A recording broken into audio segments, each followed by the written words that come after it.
what we are doing, and why this concept, why this set of people, and why us. More importantly, why Odyssey. Um, we also wanted to keep like an offline segment. The first thought was to do a podcast, like a one-on-one podcast. But we also realized that for from Odyssey's experience, we realized that a lot of people actually want to spend more time offline. They want to get in touch with people offline. Especially Vadodara mein, it's even more possible because anywhere end-to-end in Vadodara is still 20 minutes, 30 minutes. It's not beyond that. A lot of it is not because Vadodara hasn't grown, but also because the construction is kept up, our freeways, our flyways have been doing well. So giving some opportunity for offline experiences was one of the things we wanted to do. That's why we didn't choose for a only online part. But the goal is that over the next, maybe I am committed to doing 10 episodes. That's what I said to myself. 10 करेंगे, फिर देखेंगे कि how is the response in general. And if it works out well, if the response is good, then maybe we'll do more. We'll see. With that, let me, what I usually do is I start with like a very small 2-3 minute monologue. The reason for the monologue is because I want to set some context. There's a lot of different kinds of people who you will bring in to Tier2Talks. Can I get a good check?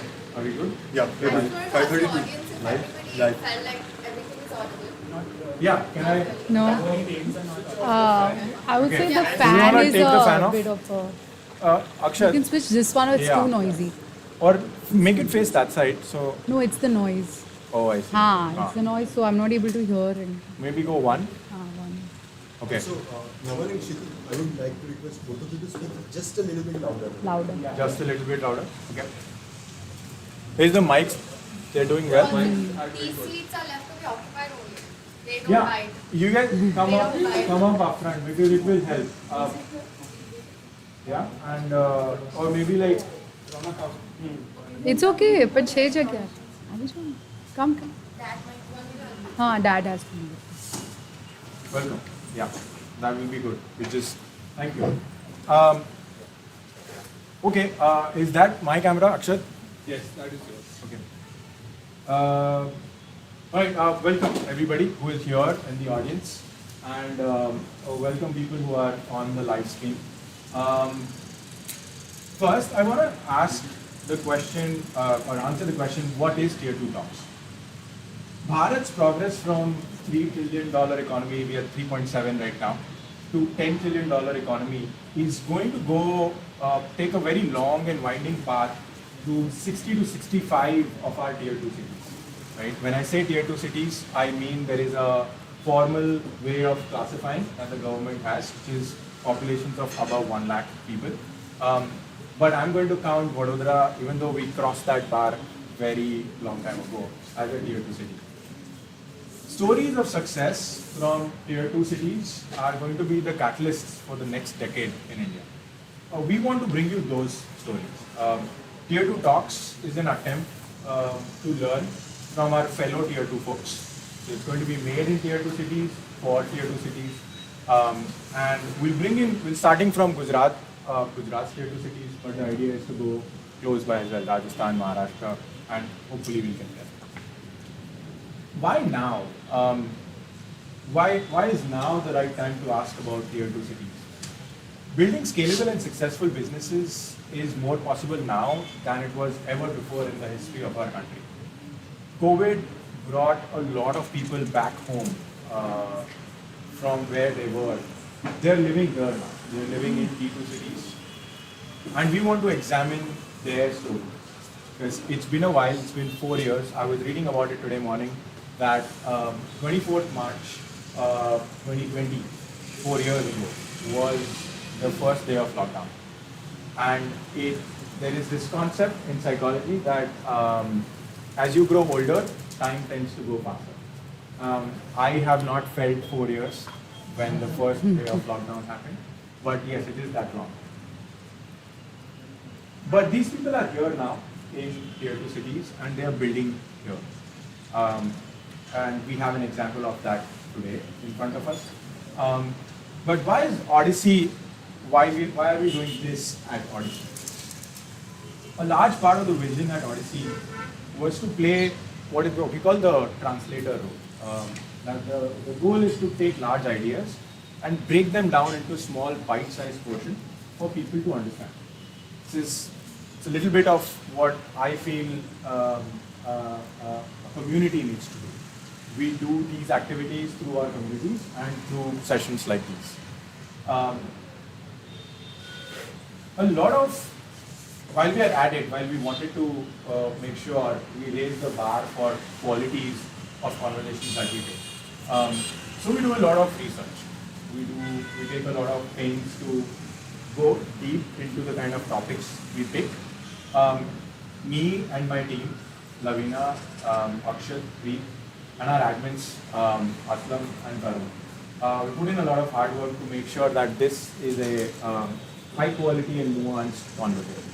It's not a shallow place. We will go deep. We will ask a little bit of uncomfortable questions as well.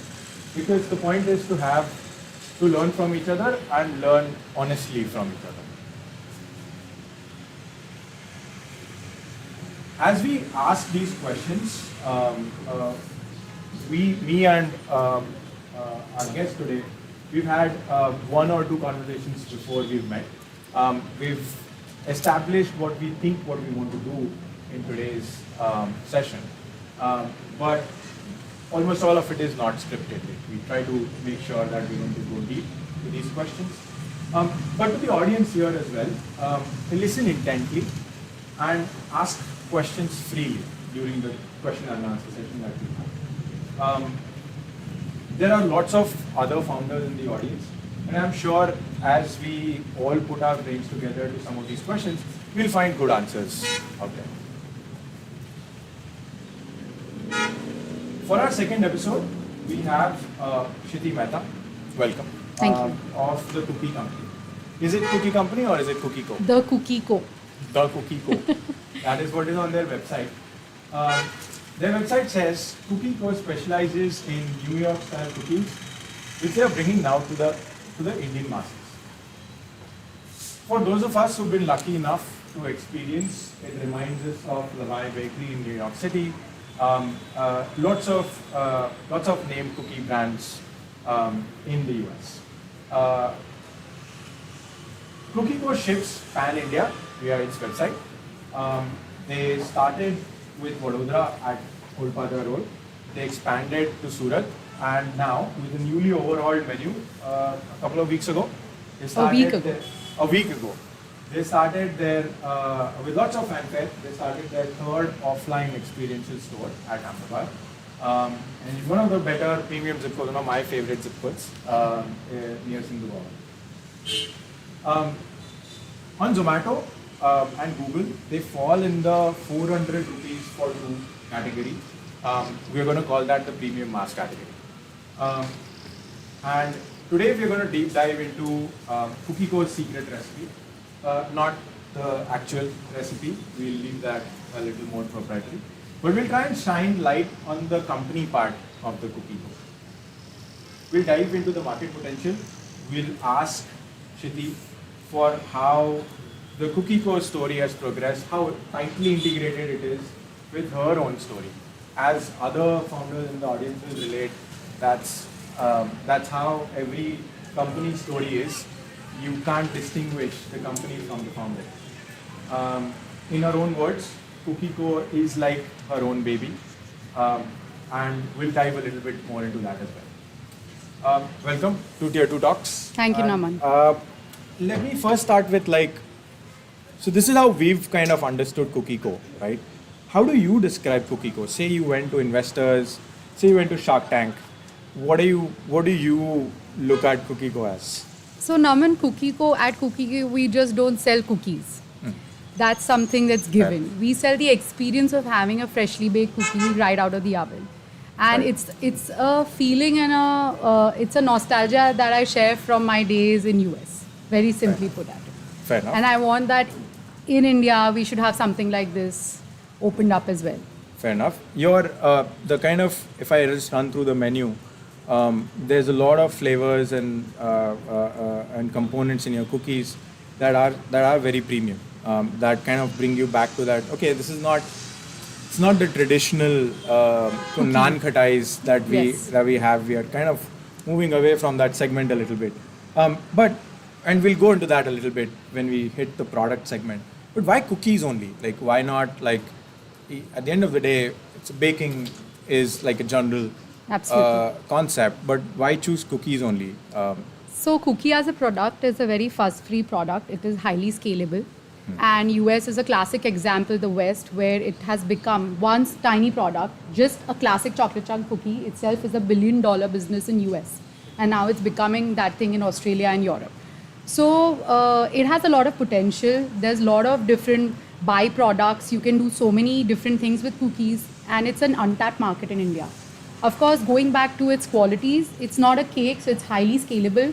It has a better shelf life than any other product. And for me, it made more sense to start something like a cookie because I didn't want to shift my base from Baroda. This is where I wanted to be, but I want my brand to be a national brand. Yes. So sitting in Baroda, what is it that I can do that's in my comfort zone while it's highly scalable, and cookie is the answer for it. Fair enough. So even while you're thinking of cookies, like I hear a lot of undertones of distribution, easy to digest, easy to send, easy to consume. But we've had cookies in the market for a while. Like, I mean, I remember even back then, Cookie Man was like this brand that had come. It used to sell Australian cookies, if I remember. And they were there in, Vadodara Central was back then like the in mall. Center Square. That's right, Center Square. Cookie Man was there, and I used to think of it as like, if I get a good job, then this is where I get my cookies from. Yeah. But like, so when you talk about these brands, but you still like choosing to make a play in cookies, whereas companies like Starbucks, Belgian Waffle, Chocolate Room, McDonald's, they all have cookies in their menu. Right. But you are kind of making cookie as the centerpiece and like one of the only things that you will sell. Is there a market differentiator reasoning behind it? Like, why cookies only? Like, why not do more than that? So we are still evolving. I won't say that we only sell cookies. Okay. I started off with selling cookies because we started as a cloud kitchen, so resources were scarce and limited. But now we have expanded into many other products as well, such as brownies and many other bakery items. But we are very specific. We do not want to go for confectionery items like cake or something that's not easily transferable from one place to another. Okay. So cookie, brownie, tea cakes, cookie sundaes, cookie dough, retail cookies. These are the places where we want to go. And so like, it makes me feel like this is a very conscious. It's a conscious decision. Distribution idea. Right. That it's going to be easy to consume for the Indian. It's sustainable for us to run. Makes sense. How is your brand different though from your competitors? Like when you talk about experiential stores, right? I know that I think it was the Vadodara one that, or even your times in the Farmers Nest events, your events used to have a DIY style experience. Like you make your own cookies or you put your toppings. Gives me that understanding of Subway, like you make your own sub kind of a situation. But and that kind of has like identifies your brand very uniquely over there. Is that the only kind of difference, or how do you differentiate your brand from other competitors? So 4 years ago, this is before pre-COVID, when I started cookie business here, the Cookie Co, there was nobody playing in the market except for Subway. Starbucks was not even here. Fair enough. So from there to now, I would say that we've started having small bakers and home bakers producing cookies now. But when I started, cookie was it wasn't known by a lot of people. And going back to Nankhatais and biscuits, people used to think that I'm selling biscuits. So it took me good 1 to 2 years to just educate my Baroda clients that we're not selling biscuits, we're selling New York style cookies. They're very different from a biscuit or a retail cookie that you would see. So you're not like, we're never going to find Cookie Co's cookies selling in a Jagdish. Never say Farsand never. store. Okay, never say never. No. But Never say okay, never. because like I wanted to, because you've touched upon like the distribution aspect. But I'll tell you what, Okay. even if we sell it in Jagdish, we used to, before we started our outlet, when we had a cloud kitchen, we had a good run with Jagdish, Soul Brew, many other third party, providers. It's just that I didn't feel it was too, the handling and everything is very different and our product was not yet ready. So we pulled it back. And of course, when we started our own outlet, the marketing was done in such a way that people started coming to our outlet rather than going and purchasing the cookies from I see. the third party outlets, right? So then it was a conscious decision of selling our cookies from one place rather than distributing it through other places. Now this is because our current recipes and our current packaging is not equipped for retail. Because of the shelf life, it's only 45 days. We need the shelf life to be at least 3 months if it's retail. And also I feel that Probably the other thing that Nankhatais do is they live longer. they live longer. Fair enough. So that's our next step, and we'll talk about it in the next segment. But Sure. we are working on product innovation where we can open up that channel for us as well. Okay. But at the moment, we are focused on our retail outlets. We are focused on online sales. You've touched on online sales, and I want to talk about it from a distribution standpoint. But so if I just list down the possibilities, right? You could bake cookies, sell them, at a retail restaurant, and you've said that the shelf life doesn't allow. You could have also made the only online segment where you are. I was looking at during our market research, we also came across another brand called Cookie Cartel, and they don't have an offline store yet. They only sell online, and I think they're gonna now have a store in Mumbai. But their goal is also to kind of establish a cookie brand in India. So It- answers your question. Yes, right, and they're going your route Yeah. a little bit, right? Because they're saying that okay, you order and we'll deliver, and we're hoping the Right. shelf life kind of stays.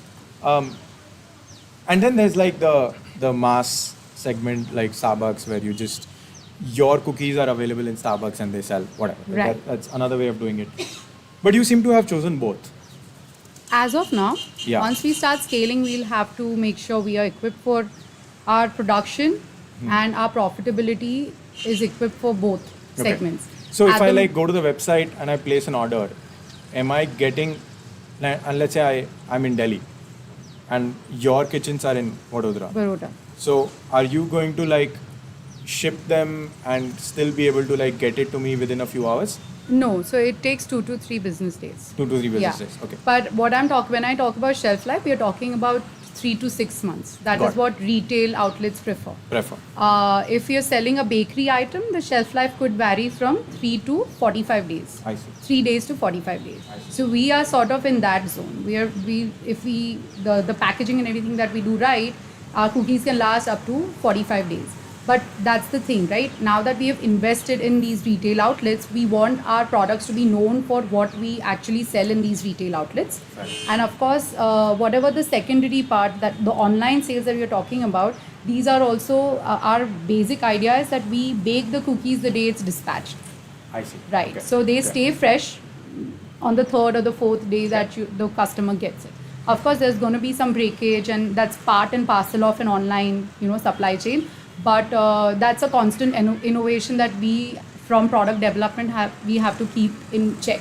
Makes sense. Yeah. Do you I'm guessing you account for it when you are Yes. making In the unit economic cost. The reason why it's a good point you touch, because India's FMCG market in general was not as mature until very recently.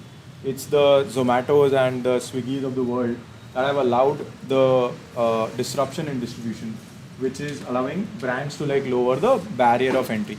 Earlier on, it was if you were a Parle or if you were a Britannia, you could have your cookies or your products out there, make them, get them out there in the hands of audiences very quickly, but it was very difficult for smaller players to enter the market. And CookieCo has obviously like benefited from that trend. But the follow-up question is, like say 2 years later, somebody else comes up with this, right? Obviously, you will have like a lot of lead in the market by then. But say 2 years later, somebody decides to establish a brand like this.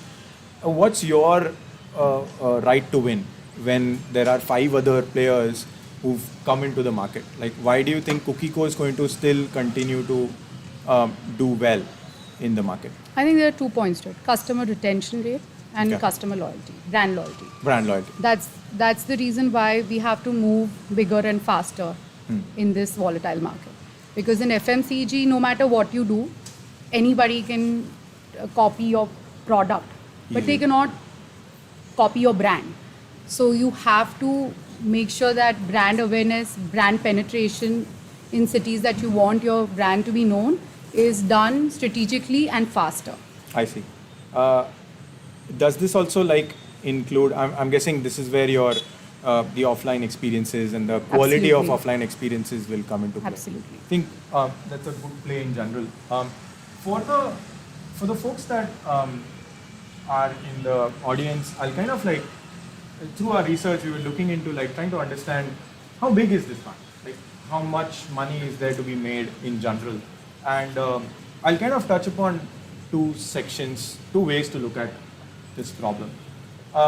There is this very nice report, we'll kind of put it in our YouTube description, we'll send it out across, that the government of India did a survey to understand what is like the consumption expenditure that the average Indian household is ready to do. And we came upon these statistics that the monthly per capita consumption expenditure, so the amount of money that a household in India is ready to spend, comes down to 3,700 rupees for rural areas and 6,500 rupees for urban areas. Right? This is like a monthly per capita expenditure. Out of this, like if you actually, this is the average number, but if you go up the ladder in terms of the class, top 10% of Indians, this number goes above 20,000 rupees. Right? So if you are looking at the richest 10% of Indians, goes to 20,000 rupees. That's the amount of money people are ready to spend on a monthly basis. If to qualify this a little bit, I'll give you another concept. Bloom Ventures very recently released a report where they popularized the concept of what is called India 1, India 2 and India 3. India 1, they classify as the top 10% of the country. It's roughly 30 million households, about 120 million people, that's 12 crore log, right? And they're saying that this is the class of people who are earning the earning potential of. Akshat, can you help with that? I think this happened last time. This happened last time also. I think they're here. This is like the top 10% of the people, and they're kind of earning more than 14 lakhs an annum, right? That's the top 10%. They call it the Mexico, the equivalent country that you can classify as is Mexico. India 2 is the next 30%, which is earning from 4 lakhs to 14 lakhs an annum per household, right? And there's about 30 crore people in this, right? 300 million people in this segment. And the next 60 to 65% is the India 3, which is classified as the Sub-Saharan Africa, with a billion people, 100 crore people, but they earn less than 4 lakh rupees. What is, if within this classification, what is CookieCo targeting? It's targeting the upper tier. Okay, so India 1 and India 2. India 1 and the India 2 India 2 aspect yeah, of it. aspect of it. So we don't count ourselves as a luxury brand. We count ourselves as a premium brand. So it's not a mass product, it's not a luxury product, it's sort of in the middle. So if you compare our price points also, and you compare them to a gourmet cafe or Starbucks or something, they are much lower. But then of course they are not going to be as lower as maybe the mass bakeries that you see out there in just So- tier 2 cities. So like premium mass. Premium segment. mass, yeah. Okay, fair enough. Let me switch gears a little bit because, as I said, every company's story is very closely tied to the founder's story.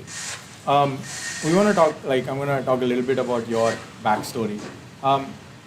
You went to the US to study. You worked at Fortune 500 companies in Cummins. You were at Cummins Yeah. for a while. In total, 6 years you were in the US, working in Yeah. the US. I was 4 years I worked in Cummins and then Okay. 3 years in another company. Okay. What was your role over there? What were you doing before So you? I was a finance analyst. You were a finance analyst. Like, give us a short brief of what What did we that? do? Yeah. Well, we do internal analysis, annual planning, budgeting, forecasting. We do a lot of accounting, management, reporting. This is at Cummins headquarters. This is Cummins headquarters based in Indiana, Columbus. Okay. What does Cummins do?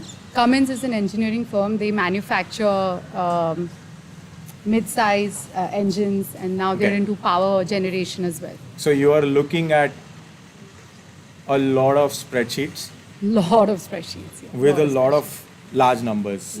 I mean, to give you, now that I'm not working there anymore, it's been quite some time. I was in charge of their FX analysis, and one of their year-end analysis that we had to do. My sister here, she knows exactly what I'm talking about. But I made a simple error in the spreadsheet, and that was almost about 500, and that was just I forgot the decimal error, and that costed us $500 million, and it Wow. didn't even move Five. a bit, $500 million. And nobody. Because it's such at a large scale. And Okay. of course, it's a lot of analysis. It's not hard cash. Okay. But just to give you a perspective. But of- nothing about FMCG. Nothing. Not Okay, even close nothing. to Okay. it. The reason why I bring this out is because every founder ends up running their company very differently, and one of the things that we want to find with Cookie Co is how is her finance background, how is her analytical background, eventually kind of seeping into the veins of the company itself, right? But before we come to that, like, when did you move back to India? 2017. 2017, and why not continue working in a good finance role? Like, it's not like India doesn't have large companies, Right. and it's not like you couldn't have found Yeah. a role. Like, So the sole idea of moving back was a conscious decision that my husband and I took that back then. Is your husband here now? Yeah, he's right here, Ronak. Oh, I see. I didn't see you there. Welcome. So Right. we took a conscious decision of moving back to stay closer to our family, and we also wanted to work for ourselves. Okay. So it was, the goal was never to Work work for some- somebody or somebody else. continue to earn more money Right. or okay. When you came back, and by then you're a finance person, you have a skill set, you've developed it well. What made you get into FMCG, or what made you get into cookies? Let me just why cookies? So let me take you back to when I was 24. Okay. Okay, so one of these year-end, working 15, 16 hours that time was a normal. 24. working When you were 24 is what year? I'm not good with maths, sorry. But let me just.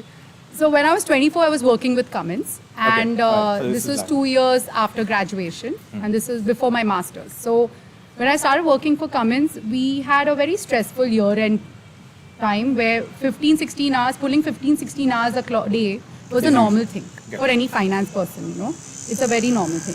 So, and my house is about 30 minutes away from where I work. So and every time that I would get on behind the wheel, I would call my mom. She would be in India. And one fine night, I was just driving back at midnight, I was so fed up, frustrated. I called my mom up. I told her, Mama, I think I want to switch careers and I want to start culinary school. And my mom is like, Beta, it's a very tough job to have for a woman, because culinary school means when people are enjoying, you have to work Yes. in the kitchen. And I don't think you are meant for it. So work Okay. right now, study, do other things you want to do, and then we'll look at it later. Okay. But it was a thought that was always there in my mind. Okay. So then I thought to myself, okay, if I can't do that, how can I get into a food and beverage business in another way? So then when we moved to, a year later, when we moved to Boston, I got a job in Uno Pizzeria Grill, which is a $500 million business, a much smaller company. So I was like a big fish in a small pond. In a small. And I worked for the CEO's team there in strategy and operations. I see. And that's when I started building up, skill set and an understanding of how a food business is operated Okay. At scale. at scale. Yes. Okay. And This is a pizza chain. this is a pizza chain. It has multiple franchisees in Middle East and India as well. But they're company owned, operated from Boston. I see. And I work for their CEO and the Nice. finance team there Got it. as an analyst. So that kind of gave you that. That kind of gave me an understanding of how a restaurant business can be operated at scale. Okay. And they have company-owned outlets and franchisees. Okay. So we oversaw all of this. All of this. Okay, fair enough. Tell us about the origins of Cookieco. How did you so start? then I worked in Uno's for about 3 years. And then we decided to move back after my husband and I finished our masters. And Ronak was in the Ronak US. was also in the US at that time. So we finished our masters one after the other and we moved back to India. And I took a 1 year's gap because I was also a new mom at that time. And it is when we went for our first family trip at my son's first birthday. I don't know what happened to me. I just, one fine night, I told my husband that, look, I think I want to start a cookie business. Okay. Because I think it was already nurturing in my mind. I had done some research, but I didn't really share it with anybody. And my husband asked me why. And I told him, that I do miss Insomnia cookie a lot. There's so many memories behind it. Insomnia, And since past 1 year, I've been noticing there are no good cookie brands around here. Subway is the only place where you get cookies. So there's a big gap to it. And plus, I want to stay in Baroda. I don't want to move out of here. I'm very comfortable in my place. So this seems like a much scalable option. So, unconsciously, I was already thinking about how the business can be scalable, but the product was so tiny. It's kind of like you're trying to find the best of both worlds, that you want to Right. be Baroda, you want to have a scalable Yeah, I business. knew I had a straw line of my vision, Okay. and I had to place them. Okay. You're not stumbling into it. You're like, it's been It was gestating a in your thought mind for a through while. process. It's just that it was an impulse decision of starting a cookie business overnight. Okay, fair enough.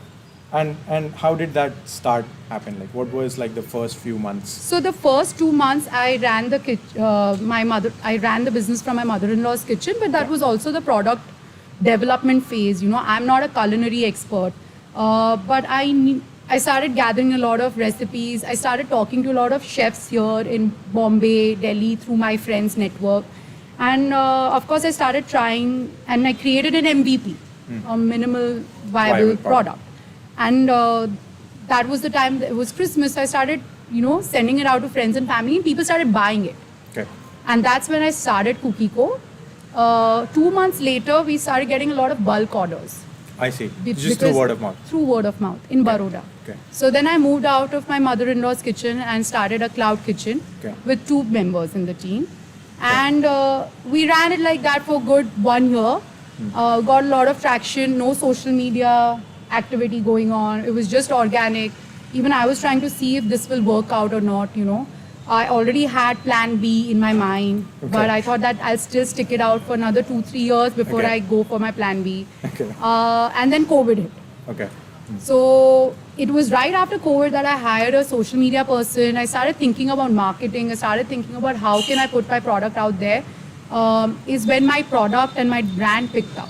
I see. So I think it was right after COVID that my brand picked up. And this is still like selling online. And that's when we started developing a website. Okay. So that all happened over a period of about 7-8 months. Okay. So it took me good 7-8 months to build my website, to build the product line, expand it. We got on Zomato. So it was right after COVID that I started thinking about sales. I see. I started thinking about sales, scalability. Until then, it was a little Until ad then, hoc. it was more like trying and testing, frankly.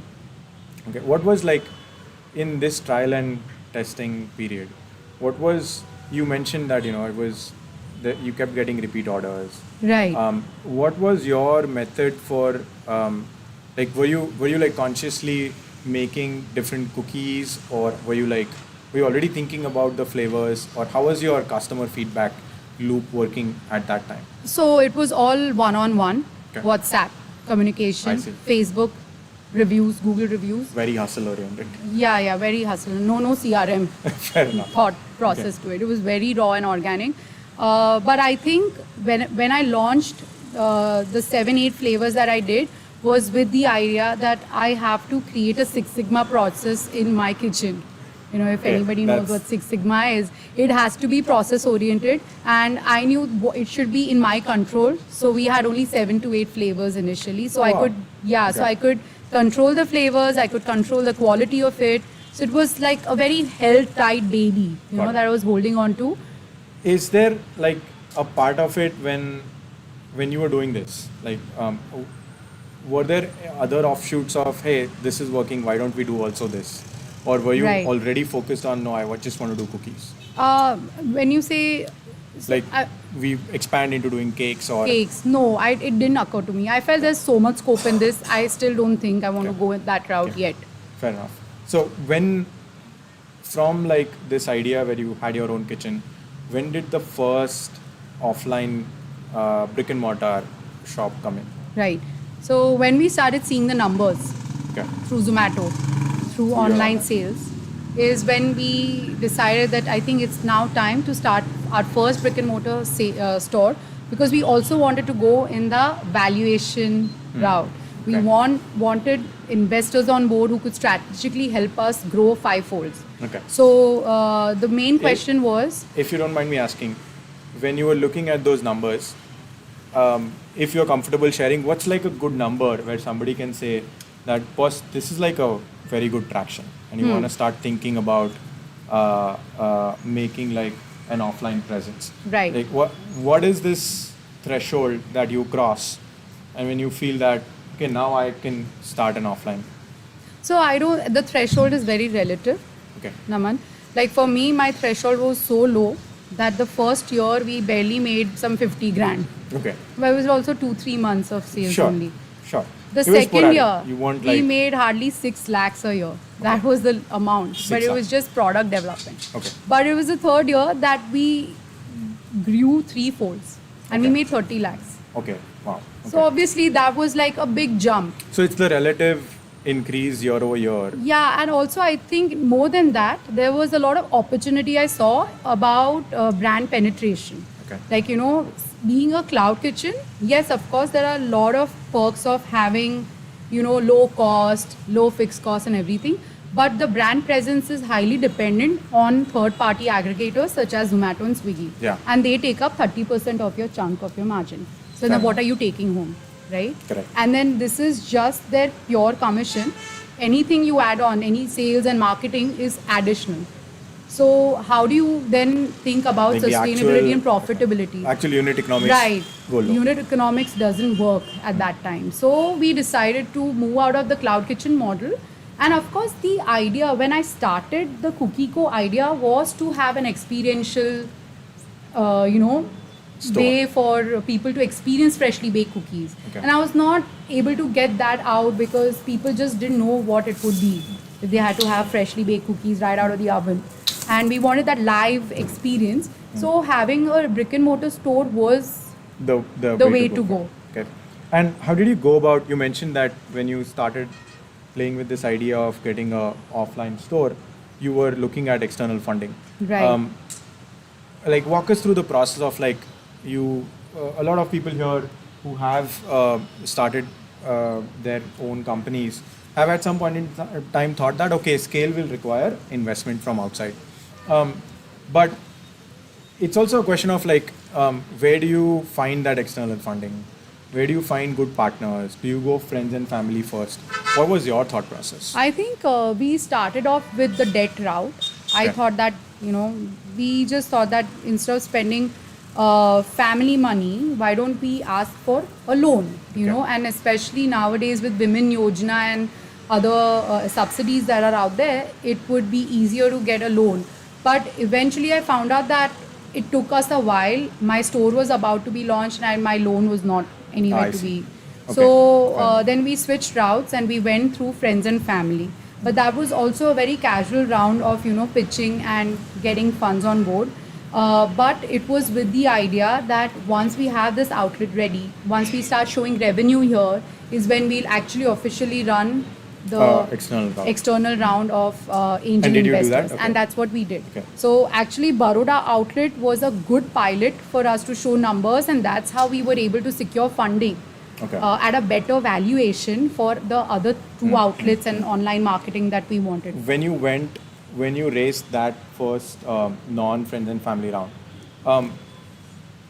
that pitch deck that you made, did you already want to establish a pan-India company at that time, or? Yes, Okay. it was always So it there. was always that. Right. Are you in a position to kind of tell us how much have you raised till now? I cannot because we are in the round of Okay, another. there is another Another fair round. enough. Yes, and So it's there something is I a cannot risk disclose of right disclosure. now. Fair Yes. enough. Are you able to tell us what is the valuation right now? No, I cannot. I'm sorry. That's also private. That's Fair as enough. of now. That's Maybe a perfectly year fine. later. Fair enough. We will have a follow-up episode. But okay, let's switch tracks a little bit. From a product standpoint, from the first set of cookies that you made to now, how many iterations have happened? 7 to 8 7 to 8. in every batches. You've been alive for 5 years. So 7 to 8 almost like a Yeah, one or two. and actually the Ahmedabad outlet, we hired consultants to overhaul the whole menu. I see. And we are recreating the menu and we're launching that menu now in Baroda and Surat as well. Okay. So we're fantastic. completely chucking off Changed. what we have, everything, and we're going to Go completely. bring back. Fair enough. What is your flagship cookie, like the one that sells the most? The Nutella one. The Nutella one? Was that what you expected it to be? Okay, fair enough. That's why it's there. How often do you iterate? What is the process of finding out what works, what doesn't work? Customer feedbacks. We keep talking Say to more. customers. Customer feedbacks. yeah. Say more. How? So we have like big data pulled in through calls, through our loyalty program apps where we get a lot of feedback. So we have Okay. loyalty programs as well Okay. that keeps running. So that gives us a lot of data. I see. We see the numbers, of course, item wise. We analyze every quarter. We analyze, okay, what's selling, what's not selling. Okay. And that's how we come to know what next thing that we should Okay. be doing. So What's it's like- all data that's collected within the system with our customers that helps us grow. What's your, when you say customer feedback, is this like a team of people who's sitting in Vadodara Right. somewhere? Yeah, and they're just literally doing- calling. They're literally calling Literally people. Okay. calling. And they're calling like people who bought from Zomato, from Swiggy, for. Zomato, we don't have access to customer data. So we can't really call them. I see. But all our direct customers that we have connection with. So say right now in Surat, we have like every customer that walks into the outlet or gets our cookies delivered, not through Zomato, through direct sources, gets a call from us.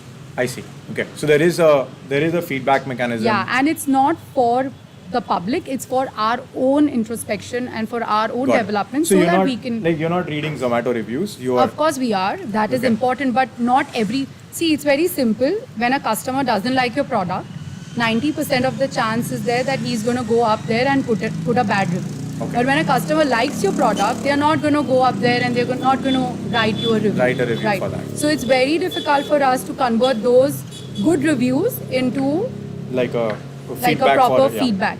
So then that's something that we are working on. We're trying to figure out how can we automatically create a system where people keep giving us reviews.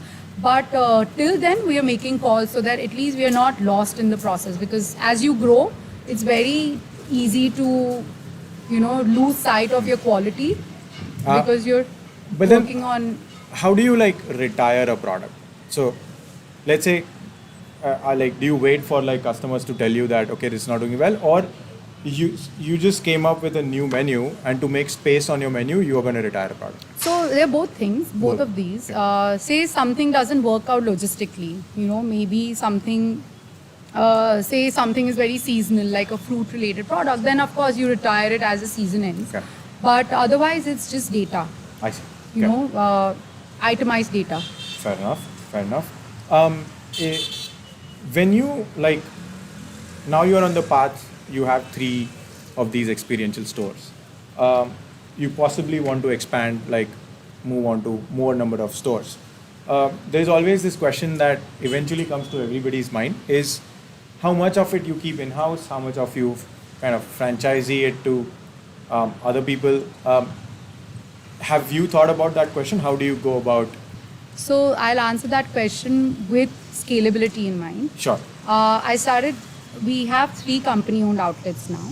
Okay. We're not opening any more of those. Okay. So we're looking into franchising now because up till now we were seeing 3 to 4 folds of growth. So to put it in numbers, I can't tell you the valuation, but I can obviously give you numbers. Okay. So like I can tell you that the first year, official year, we clocked in 12 lakhs. Okay. The second year we clocked in around 35 lakhs. This is from day one. Yeah, This like is just the completely- overall life cycle. Fair enough. The third year, after the outlet started, we clocked in 70 lakhs. Okay. I see. And now we are at a run rate of 2 crores. 2 crores. Okay. So your scale is showing value in terms of numbers. Right, 200% growth if Got you it. see. So but that's not where we want to be. This is, I think we're still at the cusp of breaking through. Okay. We're not there yet. You're at the iceberg wala peak. Yeah, we are there, Okay. but we're not there yet to Okay. make it. So what now we want to do is we want to scale it up to a level where I want at least 20 to 30 outlets Okay. across, of course, pan India. But we have certain criteria. We I don't see. want to get into bigger cities. We Okay. want to go into tier 2 cities. You want to continue to stay in We tier. want to continue to stay in tier 2 cities because that's where the opportunity is. Metro cities are quite exhausted and saturated. The things that, of course, cost of doing business is high. So and there are so many potential cities across, Gandhidham, Bhopal, Nagpur, Pune, Bangalore to an extent, certain Okay. parts of it. So we're looking at those places I at see. the moment. How do you decide what is a good city to get into? Like what's the criteria when it's you the say tier target 2? market. Okay. Okay. So if you come to the target market of Cookie Co, it's usually the Gen Zs, Okay. but the spenders are millennials. Say that again. Let's break this down a little bit. So the thing is that we want our brand to be known by Gen Zs because they are the impulse buyers, right? Okay. But millennials are the ones that can get you revenue because they are the ones who buy in bulk. Okay. Because of course of their, the residual income they have, they are probably more traveled because Fair of the, they have started Exposure earning to it. the Exposure exposure. to it. Gen Zs are the college going students, so they would want to, try our cookies, but it's also a big market that we have not tapped yet. I see. So we're catering to Gen Z, but we're getting a lot of millennials. Okay. So- Fair enough. That's a critical insight because I think a lot of people who are like I think Aadil or even Lohana for I that don't know, you matter. probably face the same Where- problem, right? Because that's exactly where they lie as you well. want to be the cool brand, But that's where the money lies. Fair enough. Yeah. But then when let's say you said that you want a franchisee out, how do you control quality? Like you have a recipe, Right. and you'll make it well. You've trained your staff over years, months of training, and then now there is a franchisee person who's going to have their own staff, and frankly, that staff may or may not relate to the brand value that you have. the owner.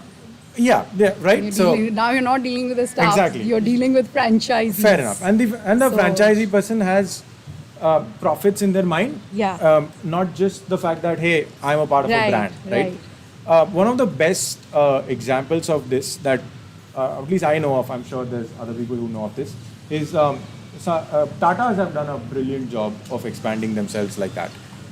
When you are a part of the Tata vendor network, people actually truly feel like you are a part of the Tata group. Yeah. Right? Obviously they're at a larger scale, but the reason why I bring this out is because it kind of like seeps into it slowly, right? Like this is, sure, the cookies are brilliant, but they're not as gooey enough, or right? So what's your plan for tackling that? So let me break it down into operations first, and Okay. then we'll move on to the quality. Sure. So cookies, of course, are scalable, they're transferable, everything said and done. The dough is going to be in-house. Okay. So And there is a that's- gating measure. Yeah, and Okay. we're not, and that's one of the reasons why we don't want to get into confectionaries. The minute you get into confectionaries, your raw material SKU levels at franchisee level increases. What's a SKU? SKU means your unit. Okay. Unit. Just the format. Yeah. Okay. Your like just for product unit. everybody? Your units. Yeah, everybody in the audience Yeah. understands what SKUs, SKU yes. is. SKU. Okay. Yeah. So your SKUs, the numbers increase. So say if I have 10 SKUs for a franchise right now, the minute I started introducing perishable products, you're talking about hundreds, I see. right? Because you have to, that's the amount of like controls you have to keep Okay, in mind. fair enough. And majority of them are in food business is usually perishable items. Got it. So that's where exactly, that's not where we are going into. Fair The dough enough. is going to be made in-house. We're still trying to figure out the R&D is being done. But the idea is that we want it to be controlled by our brand, like Brand. by the company owned. So will outlets. you have, when you say the dough is in-house, is there there's going to be a cloud kitchen where the dough is made, and there's an Right. operation cycle that transfers it So to either you could go the micro kitchen level. We have not figured it out yet because we are still not sure where all we are going to be Okay. penetrating. So right now, say our micro kitchen is based in Vadodara because it's a central location between Surat and Ahmedabad, and that's exactly how we wanted to grow. We wanted Okay. one outlet in Surat, one in Ahmedabad, and that's it. Gujarat, we are done. Okay. Right? So now if you want to grow in say Pune or Nagpur, then we have to figure out what the cloud kitchen scenario is going to be, Okay. or we have to, based on our cost analysis, or we have to figure out a way how are we going to transport the dough from here, and this is very transparent I'm getting. Yeah. How are we going to transport the dough from here to the Pune outlet or the Nagpur outlet? But that is a possibility. That is a high possibility. We just have to figure out the supply chain of it. Okay. How do you, the cold storage supply chain, right? Fair enough. You mentioned that there was an operational side to it, and there was Yeah, so one the more. operational side is this. How do you Okay. make sure that the SKUs at the franchise level is the minimal? Okay. At the minimal level. Okay. So that there is more control over it. Okay. And what about the quality part of it? Like, So the quality, the one part of the quality part is your dough, yeah. right? Which is in our control. Of course, there's R&D going on how can we sustainably transfer the dough from one end to another with 2 to 3 days of, Yeah. timeline. Is there a special requirement for that Right. transport? Yeah, and we have to do a lot of. There's a little bit of tech part involved in it. There's a food technologist that we have to hire. There's a consultant who's going to try out the recipes, and Wow. we're going to see if we should go with the wet dough or the dried mix or how we Fair enough. do it. So there is. So there's thought process complexity behind in it. There's complexity, and I think that's good. Complexities are good. Yeah. That sets you apart from something. I was just going to say, but- So, and I've learned it now. That, it's better to have more complex processes in-house so that you have a one-up against your competitors. Right? Yeah. Also, you've had enough complexity in the spreadsheets that you've seen that you can handle Yeah. some of this. Fair enough. This is a cakewalk. Fair enough. Let me. Can I get a time check? Yeah, it is 6:20. If we are almost an hour. Okay. So just so you know, the other part of the quality, Oh yeah, sure. Go right, ahead, is the please. baking. So Okay. we have our systems in place. We have certain standardized ovens we use. Is that a part of the SOP that the franchisee will get? Absolutely. A franchise business is run on SOPs. Okay. HR, quality, admin, opening, closing, dishwashing, hygiene, Yeah. customer interaction, everything is run on SOPs. And why it's going to be an easy transition for us is because we are running on SOPs now. Okay, I see. We don't have an area manager. I cannot afford an area manager. Fair enough. But I'm you the already area said manager. that your Six Sigma is what the processes Yes, are so the trying to SOPs and achieve. everything is being laid out Okay. now. We are already working on it. So it's going to be a much easier transition for us. But there's a very key part here that I like to identify. So while you're spending like a year or two with 2 or 3 style restaurants, it's not that you're just existing. You're also deepening your processes. You are sharpening them. You're making them modular, so that when time comes to scale, you're ready to just grow Yeah, we quickly. have the ecosystem The built. playbook is getting established very intentionally. So Yes. fair enough. And it's not something I'm doing on my own. I see. Yeah, you You have have a external. team. You have a team. You can't do it without a team. Okay. That's my next segue. Exactly where I was gonna go. With 3 stores and more on the way, there is a sense of, as you said, a team that you need to grow. And when you start thinking about a team, you also start thinking about culture. You also start thinking about what does it mean to belong in a particular company. I want to this kind of goes into the leadership part of the segment, but so currently, how many people are employed at CookieCo? More than 25. Are these all full-time employees? Some are full-time, some are contractors. Some are contract people. What is when you must have established your offline spaces, you must have hired chefs, people who make the dough for you. What is your training process like? How do you bring in these people? Like how do they get used to the CookieCo brand? So there's no such brand outside that only does cookies. So there are not that many bakery culinary experts that know how to run a cookie business. Fair And enough. that's the biggest challenge I've faced is how do you get people who have actually run a cookie business? No Okay. one. So I try to hire people who have the bandwidth to learn, Okay. have the capacity to pull in 12 hours a day, and have good understanding of food products. Okay. And that's about it. Okay. Just the willingness to learn, and then we coach and counsel them. So Okay. I take personal attention in making sure that my bakery staff is trained because they are my product after all. Okay, fair enough.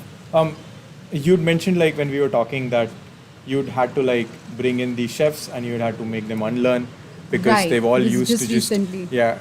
Tell us a little bit more about. I think it was a good. When we decided to start our Ahmedabad outlet, the location was spectacular, so we had to keep up to the expectation of the people out there, right? So we had to beat the market. Looking at the space, it seemed like it would fit a cafe model. So just coming back to the first Yes. question, just running the business sustainably, profitably through selling cookies didn't make any sense. So we Yeah. opened up a bean to cup like a proper barista. We have 17 varieties of cookies. We have 6 varieties of brownies, 4 varieties of tea cakes. We have cookie cakes. We have various other sundaes. We have milkshakes and various other Yeah. options available. How do I do it, right? Right. I don't have any That's culinary exactly- expert, and I'm at a stage where I want to focus on business development and not on the back end operations. So luckily we found a really cool team to help us with that. They are a group of chefs with a cumulative work experience of around 70 to 80 years in Nice. culinary industry. So out of them, they assigned me 2 chefs. One of them has some good 20 odd years of experience in Oberoi. So Okay. I hired them as my consultants, Okay. got them on board, and they helped me revamp the entire menu with 3 months of rigorous trials. Okay. Back in their base kitchen, they came down to our place. They helped us set us the Ahmedabad outlet. Nice. So coming to that point, this is when I realized I cannot do it by myself. Okay. A, and secondly, B, my appetite to taking risk and spending on my business grew Fair enough. because I knew that this had a lot of potential. But it takes a lot of. I think one of the things that I wanted to. The reason why I asked this is because as your company scales, the more tenacious founder will recognize that they need help. And that they need to bring in experts and not continue to say that I know what's the right way of doing Right. things. And thank you for letting us on that inside operations part as well. How do you, other than the kitchen part, how do you hire your employees, people who are, what's your hiring philosophy for people who are at the front store, people who are at the back office? What's that like? So for the front of house, we want people to be customer focused. We don't want them to, we want them to have a little bit of retail experience, but if not, it's fine as long as they are good in communication, they are loyal, they are hardworking. I'm good with that because our training will help. And I think what has happened is that in the Vadodara outlet, when I started, I just trained my base kitchen staff to be the front of house. I see. Because it was sort of like, the team that I had was really good. I was very comfortable working with them, so I just trained them. And they started creating loyal customers. Customers started noticing them, like, so they knew each other one-on-one. Got it. But now that we opened Surat and Ahmedabad, the challenge is how do you hire Continue to- people in new cities, a completely strange city, nobody. So you have agencies, recruiting agencies that help you, find the right suit. But even then, attrition rate in food and beverage business is very high. Yeah. It's high in the sense that literally in Ahmedabad, when there was a point 2 days before the launch, I had 6 people under me working and training, out of which one guy just randomly, casually took a stroll in the park and walked out and never came back. Okay, in the this middle is of in the middle training. of. Yeah, he just walked out and never came back. And the following morning, day before opening, I woke up, I was down to one team member. Just one team. One person. One person. Wow. So that's the kind of attrition you're expecting in such a business. But you have to get used to it, and you have to be agile, and you have to start creating your own network of people. Okay. And thankfully that helped me get 3 more people on board, and we have them here now. Running And of them. course, when you have multi-chain outlets, the benefit you have is that you can place people from one outlet to another. Yeah. So 2 of my really good employees from Surat and Baroda, we call them over here. Right. And one of them was a girl. Right. So, and our Baroda outlet is all women-run Women-run.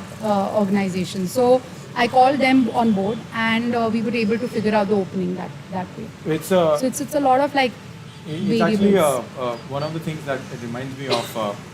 Dhawal is not here, but so Dhawal runs Modernist right next door, and that's actually also one of his philosophies. He says the only thing I need from a person coming in is punctuality. Yeah. Right, like you just come every day on the right time. Everything else will be taught, and to a certain extent, I think what I've also subscribed. The reason why I subscribe to that principle is because within the wide group of spectrum of people, the people who end up doing better are the people who want to learn, Absolutely. not always the people who know already what is the right way of doing And it. I also think that hiring somebody new at a more senior level may work out for you, may not, depending on your business. But training your younger staff, your older staff who have been with you, training them to come up is a much better way of success. Making sure your organization is run in a organized fashion is because they will stick by you. Yeah. They will treat your brand as their own. As their own. So I think one is skill set, but the other is the nature of the person and the personality of that person. It's very important to recognize that value in your employee, because majority of the time you don't value that, and you value the skill, and then you end up losing. Fair enough.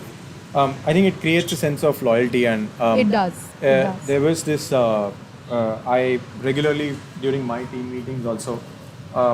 There are some meetings where we do strategy with my team, and one of the used strategy case stories that I bring up is during the Taj terrorist attacks.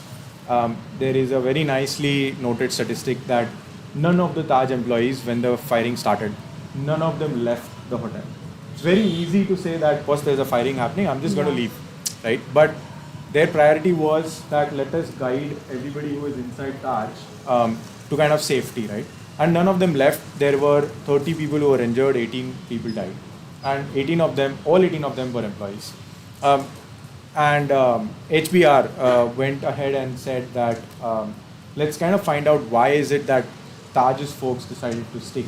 And one of the key parts of their outcomes was that Taj would always hire from a tier 3 or a tier 4 village or a city, town, and bring them to Mumbai, train them, invest in their expertise, and they would find that these people valued loyalty, brand recognition a lot more. They found more belonging in their own companies. I think that's the kind of same thing that you are Absolutely. finding as well. I have a very good example. Like all my employees in my Baroda outlet have been with me for good 3 to 4 years. Two of them from day one of Cookie Co. Very nice. And they started off at 18. Now they're 21, 22-year-old girls. They literally single-handedly managed the outlet with the production going on for Ahmedabad while I was running the show in Ahmedabad. Yeah. So I'm I think sure. that speaks volume And they of took their, pride in it. courage and they pulled off good 12 hours shift daily for good 20 days. Nice. And these are 18 to 21-year-old girls we're talking Yeah. about. So Fair they are enough. smart and energetic. That's good. Reminds me of our own Aslam. He's been here since day one. It's been more than 2.5 years now. I'm gonna switch track because of like a little bit of time. I'm gonna like ask you a few things from a challenges standpoint. It's been 5 years since you've started this journey. What are, and feel free to answer it to your own personal capacity. When you hit a setback, what is your way of getting up? What do you do? What do you rely on to kind of get back up and start doing your own thing again? After a challenge, after a setback, what makes you come back up again? Just showing up every day, no matter what. Just, going through with it. Not thinking once or twice why I'm doing this. Okay. Because there's a lot of passion involved in this. There's a lot of analytical thinking, there's business mindset behind it, but ultimately this brand started with one sole idea of the love for, what I wanted to do. Sure. So I always think of my hard days as an opportunity to grow further. And I look back at times how I started, where I was. There are low periods also that I face sometimes with, sales not clocking in the way I want, or maybe something else, during COVID when we were getting orders and I could not say no to them, but my staff was down with COVID, how do I fulfill them, So those are the times when I would go back to day one of how I wanted to start the cookies. And I remember my husband and I discussing, Kshiti, you only need to sell 20 cookies a day to make it break even. I was like, okay, that's reasonable. And now we're, We're not just going from there. somewhere else. So. That's actually a good point where I wanted to ask. What does family look like for you? What does your family consist of? It's my husband, my 2 kids, my in-laws. Very nice. How old are your kids? 1 year old is my daughter and 6 years old is my son. Very nice. How old are you? I'm 36. You're 36.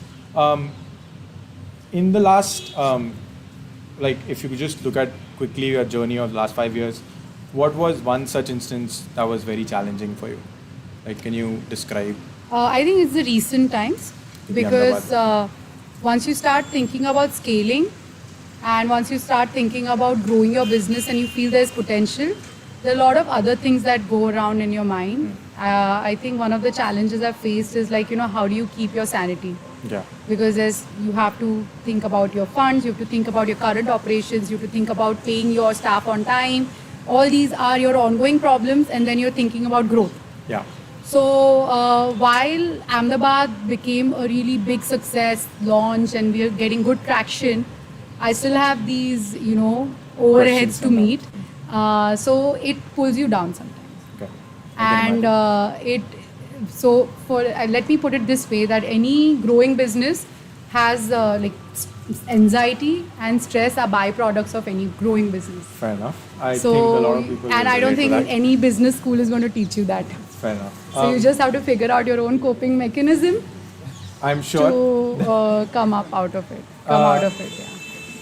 And I'm guessing the support system that is sitting Of here course, yes. is a big part of He's a big part of it. Big part of it. Because at least my kids are looked after and I know that, he's there for me whenever I fall. There was a very interesting thing that me and my team noted the first time that we were talking. Can you tell us the story of when you were delivering your baby, but there was a deal sign happening? Can you share that with the audience? So just to put it in perspective, I was 10 days into my first store launch when I found out I was pregnant with my second child. 2 months into giving birth to my second one, I started the Surat outlet.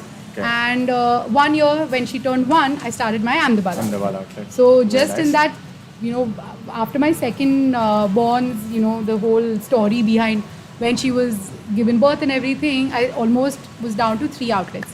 But I think going back to what we were discussing is that when I was actually in the hospital, my husband was talking to my investors and we struck a deal of getting them on board for investing. Fantastic. So like literally a yeah, support so literally, system so it's almost like, you know, things were not standstill. Fair enough. Because of my support system, the business is going on. Whether it was family, whether it was, you know, my employees, things were working. So I think that's something that one has to think when you're starting your own business. Think about how it will be functional even if you're gone. Fair enough. I think what I just before we close this segment, one thing that I wanted to kind of identify is during and me and Kshiti were talking about this. Almost every single business can kind of qualify in one of three stages. There is this product market fit, is where you are experimenting, you're trying to get validation of your product. There is early stage scaling. So you found product market fit, which means people are willing to put their money trying to buy your product, not just get it for free, but actually ready to pay money for it.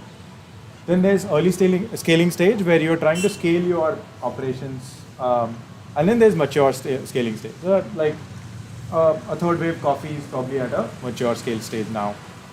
Where would you classify Cookie Co right now? Definitely not mature because Okay, we have so long like way to go. You're in the early Early scaling phase. stage. Yeah, Fair early enough.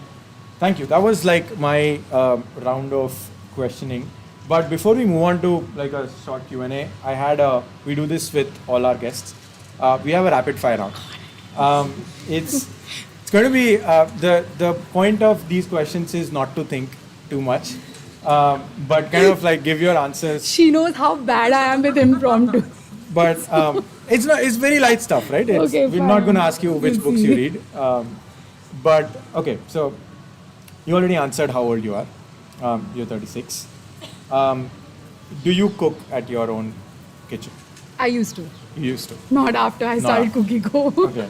Does Ronak cook? He used to. Actually, he taught me how to make pasta in school. Okay. When we were in that's grad US. school. Yeah, But so like, no, undergrad. Oh, undergrad. We went to undergrad together. Okay. So he taught me how to make This is terrible Purdue. pasta. Yeah. This is because Purdue. I joined in 1 year later. So I didn't know how to cook. I didn't know how to do my laundry. He taught me everything. fair enough. So then, do you still like divide your household chores? Yes. Or Yeah. 100%? We co-parent. You co-parent. Fair enough. When you first started this, you mentioned that you had a seed investment of 30,000 rupees. Was this your own money? Was Yeah. it like... Okay. How did your family take it? Like your side of the family? So When you decided to come back and you're like, okay, we're going to sell cookies. So when I told my grandfather, he's also an HBS grad. Okay. And my father... HBS is? Harvard Business School. Harvard Business School. And my father, when I told them that, I'm thinking of starting my own company, I'm going to be selling cookies.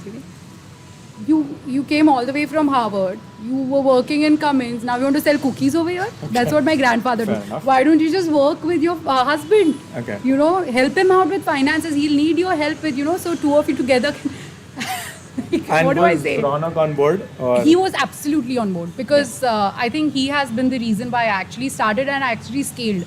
I was very content with my small cloud Fair kitchen. enough. He's the one who showed me the vision. Okay, fair enough. So there's like a lot more than support system Oh, thing yeah, going yeah. on. Okay. What part of running Cookie Co do you enjoy the most, and what part of running Cookie Co do you kind of like grudgingly do it? Grudgingly do it. Human resource. Human resource. Handling the day-to-day. Okay, that's not your Not mine. it's not your forte. But what I love doing is just going in the kitchen and being in production. Fair enough. Yeah, makes sense. So do you still go to your kitchen and? Yeah, every day, even for 5 minutes, I would step in. Okay. If I'm in town, I would step in just for quality checks. Okay. Now we have systems in place, but still, it's You still always go. I still go. Okay. Fair enough. What does free time look like for you With my kids. with your kids? Kids or just What getting was- bored at home. Getting Not doing okay. That does happen. Like you still get bored. Not past 3 months, I've not got that opportunity, but It's a whatever luxury. time I have, it goes with my kids because I have been staying out of town quite a lot now. Fair so, enough. What was your last vacation? when? When and what? I don't even remember. When was the last time we took a vacation? When was your last vacation? January. No, December. December. What was it? Like Was it like just off time or did you go somewhere? We or- went somewhere Okay, you went somewhere. to celebrate the 31st. I see. Okay. So that's Yeah, that still- was it. Okay. But 1 or 2 days, not like 3 days. 3 days. Good thing. How would you describe yourself in one word? And that is a trick question. Blunders. Blunders. Okay. How would Ronak describe Blunders. Kshiti in one word? Let her describe it. Blunder is it? Okay, she's right. Okay, fair enough. Just full of Will you blunders. go to Shark Tank? Not in the near future. Not in the near future. I just don't think. Is there a value in going to Shark Tank? that you see? Time will tell. But Okay. at this moment, I want to focus on The actual operation. the actual operations, because going on to Shark Tank means there's a lot of admin work, there's a lot of prep going into it. Got it. And majority of the Shark Tank, contestants that you see there are in the earlier phase of their growth. They're still That's right. maturing. Still maturing. So I don't think I have the bandwidth right now to think about Shark Tank while thinking about my franchise model. Got So it. probably maybe in a year or two if I feel so. Okay. But it's not Not something. yet. A lot of people have been telling me should try, but I don't know if it's going to add Actually value. add to it. value. There is an adage that you are the average of 5 people that you spend most of your time with. Who are those 5 people for you? Who are those 5? Of course, my husband, Okay. my sister.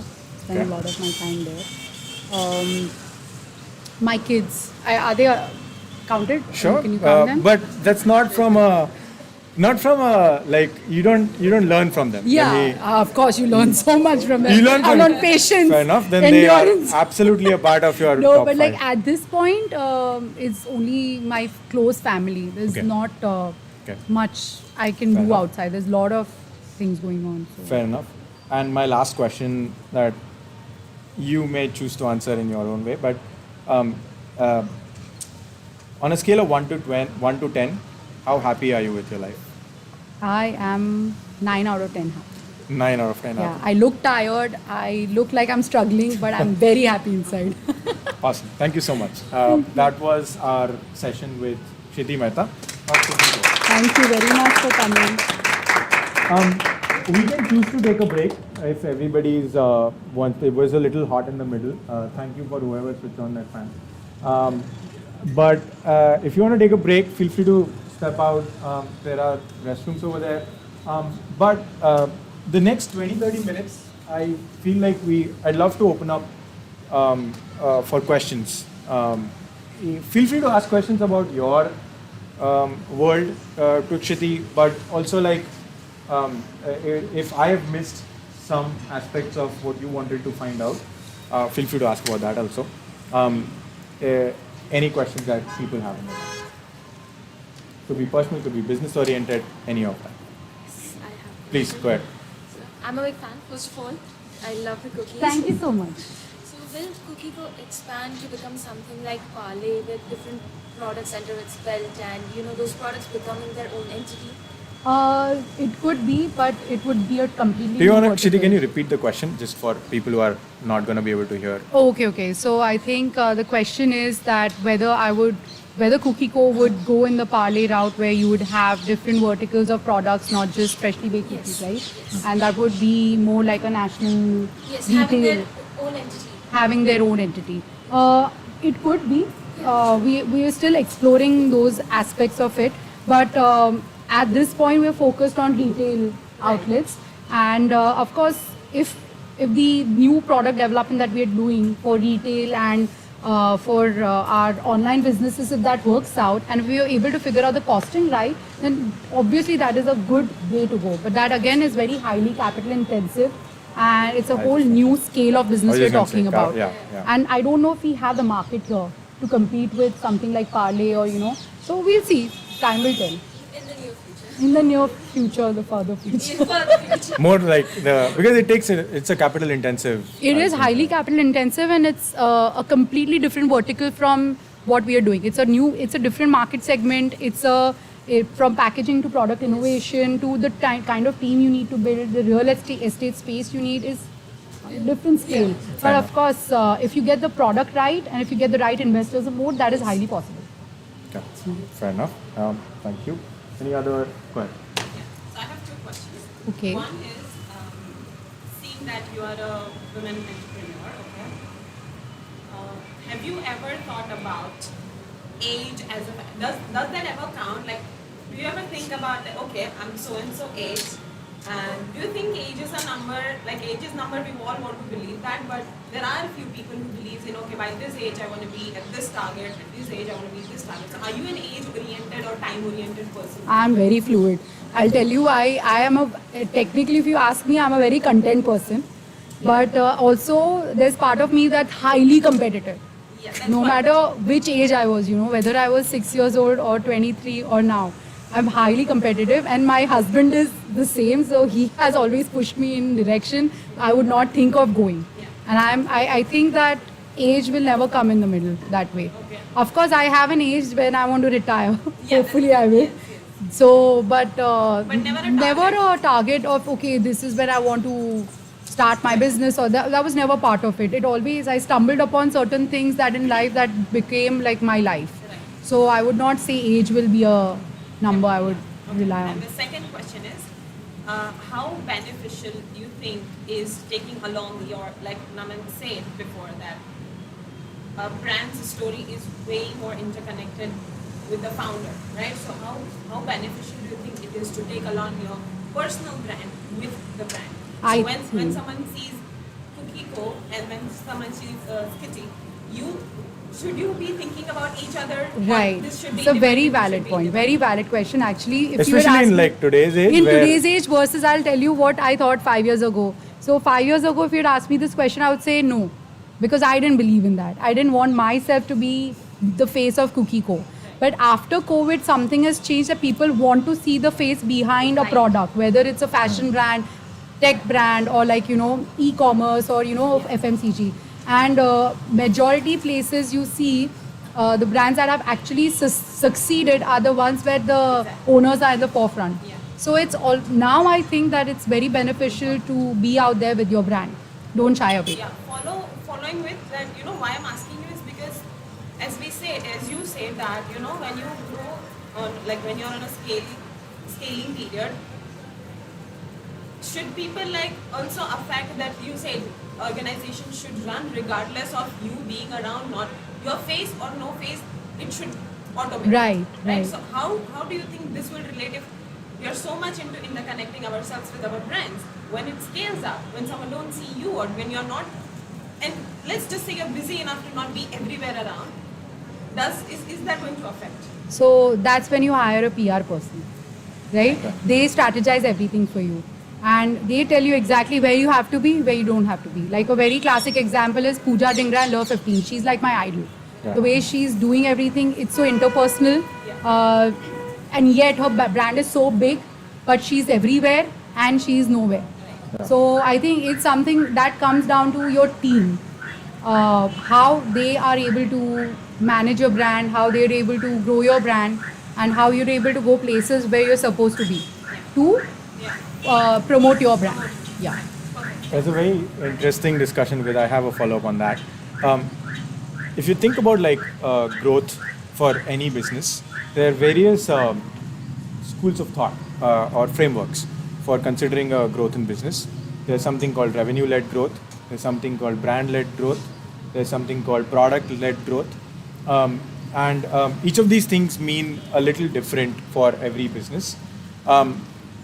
I think from what we know of Cookie Co now, it seems like you've done like the revenue-led growth route. Basically, at every stage, the numbers told you what the next step was. Right. Or the numbers justified the next step. That's because for a very long time we were a bootstrapped brand. Right. Started with 30,000, but we were highly profitable, so we kept pushing back Kept money pushing into back the money. brand. Fair enough. So that's the reason why we went through, and also that gave me confidence to grow it. Yeah. Because I was also trying to test my products. I was trying to see if this will work or not, because we didn't have any benchmark. Right. We can say that I have competitors, but no benchmark in this business.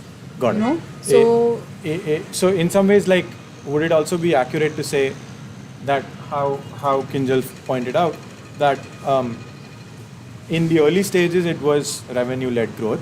Right. So when you were in the PMF stage, product market fit stage, it's revenue-led growth. But now that you are in the early scaling stage or the mature scaling stage, the brand-led growth aspect of things will also help. It does. And especially FMCG market, that takes over at one point. Okay. Your brand value takes over your revenue growth. Got it. Because, up till a certain stage, it was more like we made this much, we put it back we plowed back the profits into our businesses. But now we are at a point where I know that if I don't spend this much, if I don't invest back in my business, like really invest, I won't see the jump. See the growth I want to see, the compounded growth that I want to see. I won't be able to see that. So now we are sort of, in that phase where I need to put money into my business to see that jump. Actually realistically. Realistic. So that's more the phase we are in. Fair enough. I see Aadil is nodding, but he's also the most shy person in front of the camera. but he's also very well known. So I think I've seen him play on his guitar. Yes, at Farmer's Nest. At Farmer's Nest. Fair enough. Keep looking at the guitar only most of the time. Any other questions in the audience? We can take, I think, a couple more. Yes, Aadil. So, what do you think was one of the most vital lessons you learned while you were working with the pizza place in US that you feel is still very universally relevant and something that you believe that still follows in your day-to-day workings around Europe? Since it was such an established... It is, yeah. I think the involvement of the executive team even at the shop level. Like I work with the CEO's team. So I had my boss was the senior director of finance and operations. He reported directly to the CEO. I used to go in his office and we used to churn some numbers. So I had a direct rapport with him. But every time that we had a new recipe launch or a new pizza to be going out or a new campaign, it was the CEO, the COO, from the CEO to the shop level manager. Everybody was in that outlet. We had a pilot outlet where we would do all these testings and everything. We would all be there testing the recipes day and night, and even our CEO would be giving us inputs. Now, imagine at that scale also, if the executive is part of it, of your day-to-day operations, then you just see the level of involvement they have on the day-to-day level. So I think that the discipline and the humility they carry around, even at that level. I think that's something I've learned from them, and I keep thinking that, even today, if I have to wash the floor, I will. It's after all your business. Yeah, that's I think of value. Right. Because it's something that it does. It's not the fact that the floor needs to get washed. It's the fact that whatever job is there, you have to do the job. You have to, and at the end of the day, the buck stops at you. It sets a tone for your employees. Yeah. When they see you doing their job, they immediately turn on to it and they never forget. Yeah, fair enough. So that's something that I think it's important. Hey, that was a great question. Very, very insightful question. Awesome. Any more? Yeah. Yeah, so because we are in a tier 2 city and the show is called Tier2Talks, so my question is, what is one big advantage and disadvantage of Cookieco being operated out of Vadodara versus Bandra? Yeah. Why not in Mumbai, right? Why not? But what's the biggest advantage we have? Advantage is the cost of doing business and the network we have. Because I'm born and brought up here. The network I have here of people and the support system I have here and the cost of doing business, of course, was one of the reasons I wanted my production where even if I was selling something in Bandra, I wanted it to be in Gujarat. So that was always from day one. But what the disadvantage is, the footfall, the traffic. I don't even know how it would be. I don't even know the scale at which we would be operating there. This is actually very relevant because this exact same thing is what Deep said in episode 1. So we covered Cytle in the first episode almost a month ago. And he said the exact same thing. That if I go to Bangalore or Mumbai, I am spending 10x more money in doing what I do. Plus I don't know the people. Yeah. But it also has its disadvantages, as you said, in terms of footfall or or people recognizing the value of, oh wow, this is a New York style cookie? I could tell you that Cookie Co might have had a much faster rate of growth if I had started in BKC. Okay. Very simply put. But then also, it's a very hypothetical statement I'm passing because I don't know. I could also be the biggest flop there. Yeah. I don't know that. We'll see. And that's the reason why I wanted to start Cookie Co in a market like Vadodara, because it's a tough market to crack. Or in FMCG especially. Yeah. So Like if you succeed here, you will If you succeed. succeed here to a level, there is a high chance you're going to succeed in places like Pune and Bangalore and Bombay. But there are other challenges you would face there. Fair enough. It would not be the foot traffic, but it would be other operational challenges. Got it. Baroda will also be tougher because the whole market of Baroda is one bandra pin code. Yeah. True. No, absolutely. That's how it is. Right. Absolutely. It's like, as I said, right, India 1 and India 2 Yeah. live in Vadodara, but Right. they are way smaller in numbers than like Mumbai. I agree. Um, Plus, our product is also niche. yeah. So, Yet you found traction. traction. But yeah, you would not find the kind of traction you find in a multi-cuisine restaurant here. Yeah, fair enough. is I mean, you're not. In Baroda, you're competing with Seus and Vada Pav. Dabbe. Yes. Correct. Yeah, you're competing with Sasuma, right? And that's it's a thing. Naturally does not come. Yeah. Yeah. Which is why I said Nankhatai That's the in reason. the. Yeah, so that's the reason why, like, the first 3 years, it was just educating our customers. And we take great pride in the fact that I think the Cookie Co here in Baroda has led to many other cookie outlets and cookie product ranges in many other bakeries also. Otherwise, I don't think I'd seen cookies anywhere before. That's true. At That's least in true. my research, I didn't see anything. That's true. So we take great pride in that. Fair enough. I think we have one last. I Shiroy. have a question.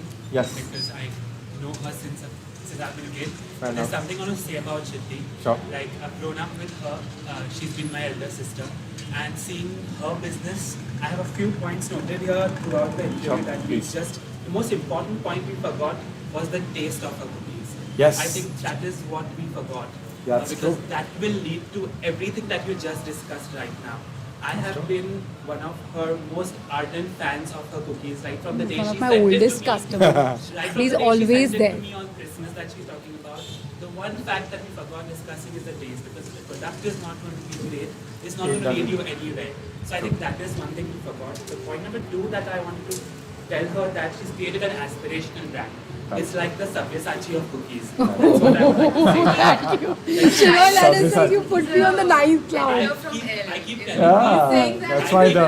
And this is- her because Swedish House Mafia in Yes. Bombay, Yes. their cookies don't taste as good after I've tasted her cookies. I'm not joking. Fair enough. And in my office, everywhere, wherever I have distributed the cookies, the one thing they've always wanted to order it again.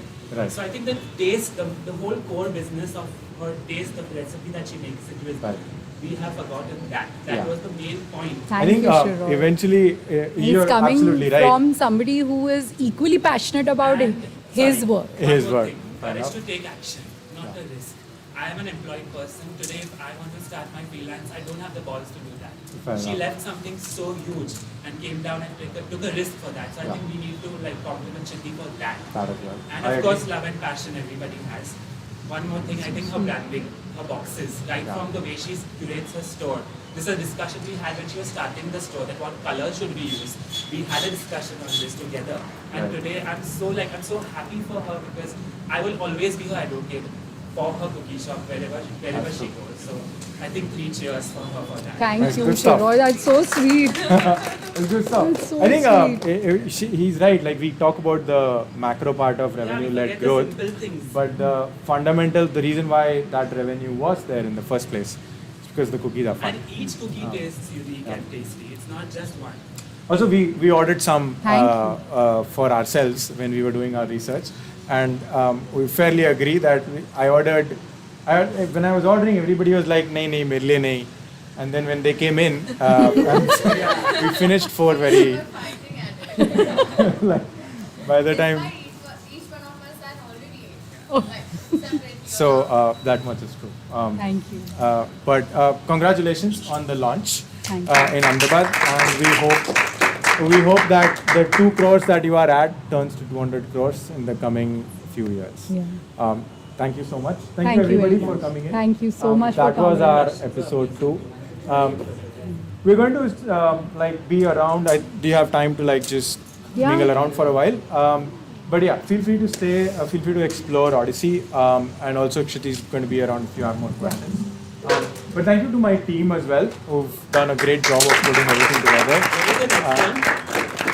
We try to do this once a month because honestly, we don't end up having the bandwidth to do it once a week. Plus, we want to do the hard work of doing the research on on the people we bring through. Because what we care about is, at the end of the day, even if there's 10 people listening, they go back home learning something new. It's a win. And I also think that it's good you started because nobody has done this here in Vadodara. And when I started Cookiko, I was looking for a community, entrepreneurial. You know, there was this women community here. There's like, you know, the BNIs there, but nothing so raw where you can actually come and listen to like-minded person and learn from, or you know, give your own information. So thank you for creating this community for us. Yeah, absolutely. And feel free to, if you guys have feedback on what we could have done better, I'm all ears. My team is all ears. Yeah, feel free to let us know. Coming on that, Naman was like, for 2 days straight, he was unreachable. He was in his zone to prepare all of this. And of course, that might have been the testimony of the questions that we presented. Small things that if there were any inconveniences that were caused from our end for any matter, we're really open to all the feedback. And yeah, ये बहुत दिल से और बहुत ज़्यादा जान से हमने लाया था. I think that has reached all of you here. And just small thing, we are trying to grow on all of our platforms, and the virtual traction will really mean to us. If you will follow Odyssey Vadodara, that would be the highlight. Plus, if anyone is comfortable on camera, we're trying to shoot a small feedback video, like it can range from 15 to 20 seconds, to to gather more of credibility and bring in more folks to you. So we have like audiences full of auditoriums and stuff, listening to founders and having